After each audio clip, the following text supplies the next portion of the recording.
Hello everyone, আজকে আমি একটা সিম্পল ব্রাউনি তৈরি করব। আমার ভাগ্নে অনেক দিন থেকে বলছিল ওকে ব্রাউনি বানিয়ে খাওয়ানোর জন্য, বাট এক্সাম থাকার কারণে আমি সময় পাচ্ছিলাম না। তো এক্সাম শেষ, তাই ভাবলাম যে এবার আমি ব্রাউনিটা বানাই। এটা বানানোর জন্য অ্যাট ফার্স্ট আমি একটা ডার্ক চকলেটকে ছোট ছোট করে কেটে সেটার সাথে একটু বাটার নিয়ে মেল্ট করে নিই। তারপর একটা বোলের মধ্যে আমি 2টা ডিম ভেঙে নিই, আর সাথে হোয়াইট সুগার আর ব্রাউন সুগার অ্যাড করি। ব্রাউন সুগারের পরিমাণটা একটু বেশি রেখেছি।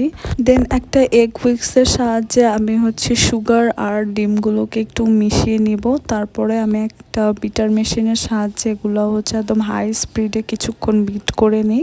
বিট করার পরে আমি এটার সাথে একটু লবণ, ভ্যানিলা এসেন্স আর মেল্ট করা যে ডার্ক চকলেটটা ছিল সেটা, আর 1 চামচ কফি পাউডার দিয়ে বিট করি। কফি পাউডার দেওয়ার ভিডিওটা করতে আমি ভুলে গিয়েছিলাম। তারপরে একটা ছাঁকটির মধ্যে আমি 1 কাপ ময়দা আর 1 কাপ কোকো পাউডার নিয়ে ছেঁকে নিই। তারপর এগুলো সব কিছু ভালোভাবে আমি এগ উইক্সের সাহায্যে মিশিয়ে নিই।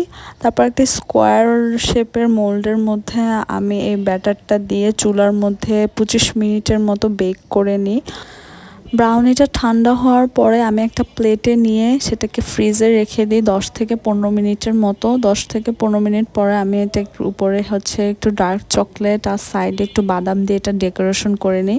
ব্রাউনিটা দেখতে মাশাআল্লাহ অনেক ভালো হয়েছিল, টেস্টও অনেক ভালো ছিল। তারপর আমরা বাসার সবাই মিলে আমার ব্রাউনিসটা খাচ্ছিলাম আর অনেক এনজয় করছিলাম। তো এই ছিল আমার সিম্পল ব্রাউনি রেসিপি।